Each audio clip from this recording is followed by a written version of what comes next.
Le président du CNR et du FASO aborde maintenant le problème de la dette des pays africains. Nous estimons que la dette s'analyse d'abord de par ses origines. Les origines de la dette remontent aux origines du colonialisme. Ceux qui nous ont prêté de l'argent, ce sont ceux-là qui nous ont colonisés. Ce sont les mêmes qui géraient nos États et nos économies. Ce sont les colonisateurs qui endettaient l'Afrique auprès des bailleurs de fonds, leurs frères et cousins. Nous étions étrangers à cette dette. Nous ne pouvons donc pas la payer. La dette, c'est encore le néocolonialisme où les colonisateurs se sont transformés en assistants techniques. En fait, nous devrions dire qu'ils se sont transformés en assassins techniques. Et ce sont eux qui nous ont proposé des sources de financement, des bailleurs de fonds internes que l'on emploie chaque jour, comme s'il y avait des hommes dont le bâillement suffisait à créer le développement chez les autres. Ces bailleurs de fonds nous ont été conseillés, recommandés. On nous a présenté des montages financiers alléchants, des dossiers. Nous nous sommes endettés pour 50 ans, 60 ans, même plus. C'est-à-dire que l'on nous a amenés à compromettre nos peuples pendant 50 ans et plus. Mais la dette, c'est sa forme actuelle. Contrôlée, dominée par l'impérialisme. Une reconquête savamment organisée pour que l'Afrique, sa croissance, son développement obéissent à des paliers, à des normes qui nous sont totalement étrangères, faisant en sorte que chacun de nous devienne l'esclave financier, c'est-à-dire l'esclave tout court de ceux qui ont eu l'opportunité, la ruse, la fourberie de placer les fonds chez nous avec l'obligation de rembourser. On nous dit de rembourser la dette. Ce n'est pas une question morale. Ce n'est point une question de ce prétendu honneur que de rembourser ou de ne pas rembourser. Monsieur le Président, nous avons écouté et applaudi le Premier ministre de Norvège lorsqu'elle est intervenue ici même. Elle a dit, elle qui est européenne, que toute la dette ne peut pas être remboursée. La dette ne peut pas être remboursée. La dette ne peut pas être remboursée parce que, d'abord, si nous ne payons pas, nos bailleurs de fonds ne mourront pas. Soyons-en sûrs. Par contre, si nous payons, c'est nous qui allons mourir. Soyons-en sûrs également. Ceux qui nous ont amenés, ceux qui nous ont conduits à l'endettement, ont joué comme dans un casino. Quand ils gagnaient, il n'y avait pas de débat. Maintenant qu'ils ont perdu au jeu, ils nous exigent le remboursement. Et l'on parle de crise. Non, Monsieur le Président, ils ont joué, ils ont perdu, c'est la règle du jeu. La vie continue.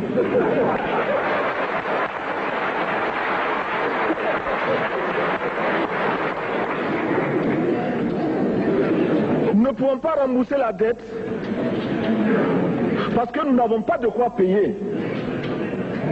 Nous ne pouvons pas rembourser la dette parce que nous ne sommes pas responsables de la dette. Nous ne pouvons pas payer la dette parce qu'au contraire les autres nous doivent ce que les plus grandes richesses ne pourront jamais payer, c'est-à-dire la dette de sang. C'est notre sang qui a été versé. On parle du plan Marshall qui a refait l'Europe économique. Mais on ne parle jamais du plan africain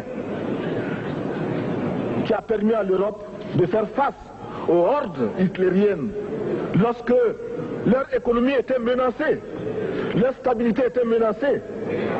Qui a sauvé l'Europe? C'est l'Afrique. On en parle très peu. On en parle si peu que nous ne pouvons pas, nous, être complices de ce silence ingrat. Si les autres ne peuvent pas chanter nos louanges, nous avons au moins le devoir de dire que nos pères furent courageux et que nos anciens combattants ont sauvé l'Europe et finalement ont permis au monde de se débarrasser du nazisme. La dette,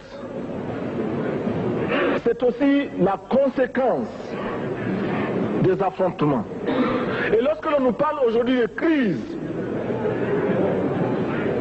économique, l'on oublie de nous dire que la crise n'est pas venue de façon subite. La crise existe de tout temps. Et elle ira en s'aggravant chaque fois que les masses populaires seront de plus en plus conscientes de leurs droits face aux exploiteurs. Il y a crise aujourd'hui parce que les masses refusent que les richesses soient concentrées entre les mains de quelques individus. Il y a crise parce que quelques individus déposent dans des banques à l'étranger des sommes colossales qui suffiraient à développer l'Afrique.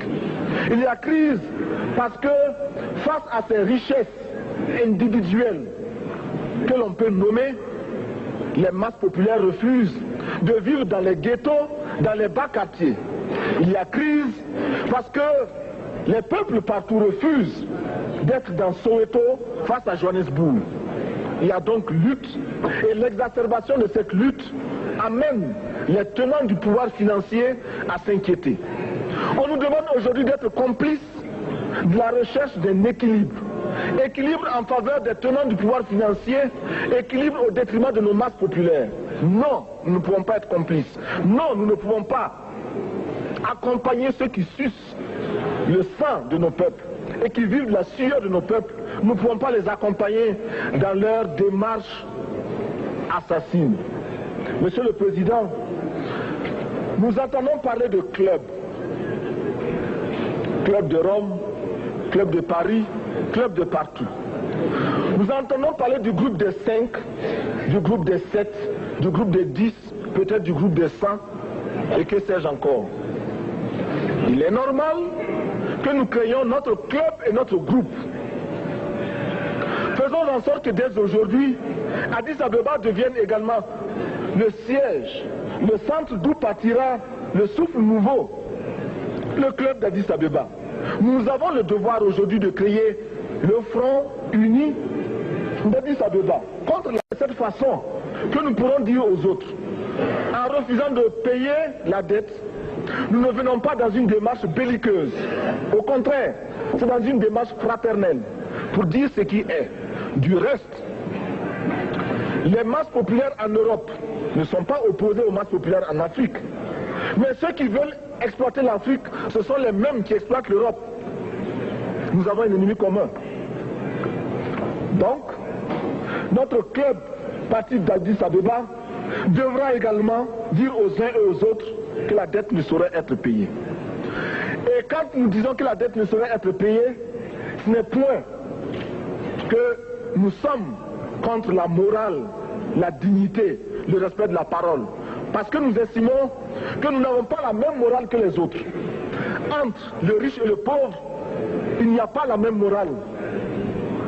La Bible, le Coran, ne peut pas servir de la même manière celui qui exploite le peuple et celui qui est exploité.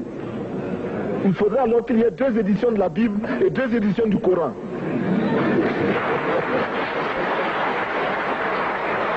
Nous ne pouvons pas accepter qu'on nous parle de dignité. Nous ne pouvons pas accepter que l'on nous parle de mérite de ceux qui payent et de perte de confiance vis-à-vis de ceux qui ne paieraient pas.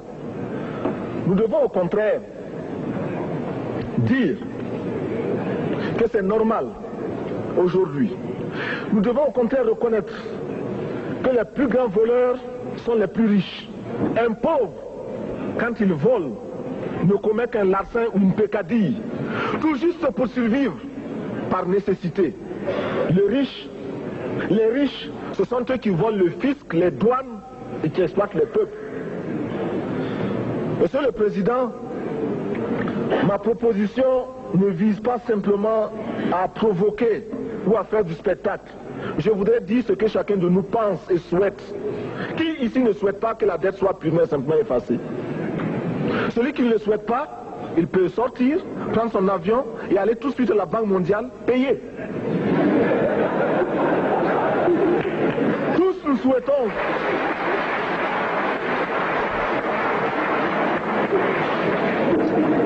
proposition n'est pas non plus, je ne voudrais pas que l'on prenne la proposition du Burkina Faso comme celle qui viendrait de la part de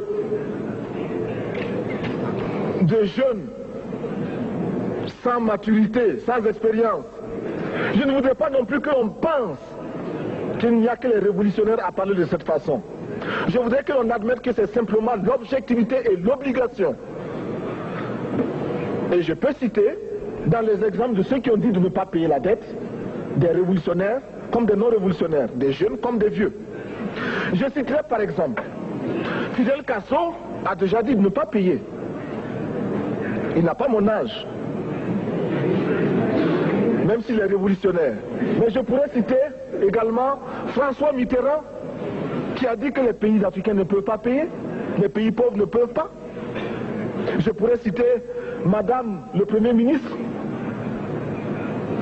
Je ne connais pas son âge et je m'en voudrais de le lui demander. Mais c'est un exemple. Je voudrais citer également le président Félix Houphouët-Boigny. Il n'a pas mon âge.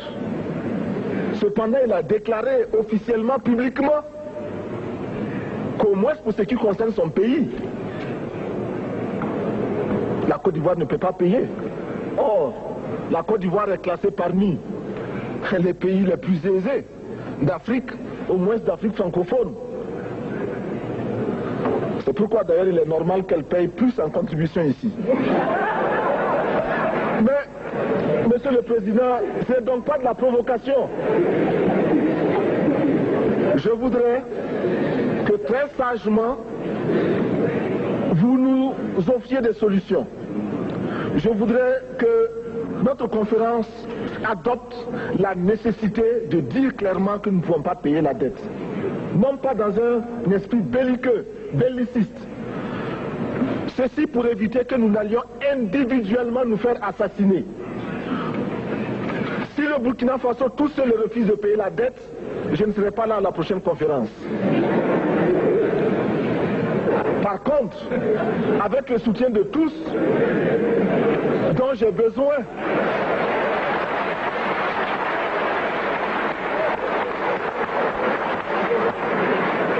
avec le soutien de tous, nous pourrons éviter de payer. Et en évitant de payer, nous pourrons à notre développement.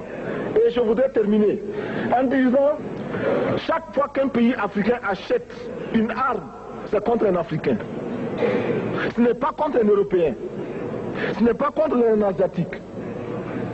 C'est contre un Africain. Par conséquent, nous devons également, dans la lancée de la résolution de la question de la dette, trouver une solution au problème de l'armement. Je suis militaire et je porte une arme. Mais Monsieur le Président, je voudrais que nous nous désarmions. Parce que moi, je porte l'unique arme que je possède et d'autres ont camouflé les armes qu'ils ont.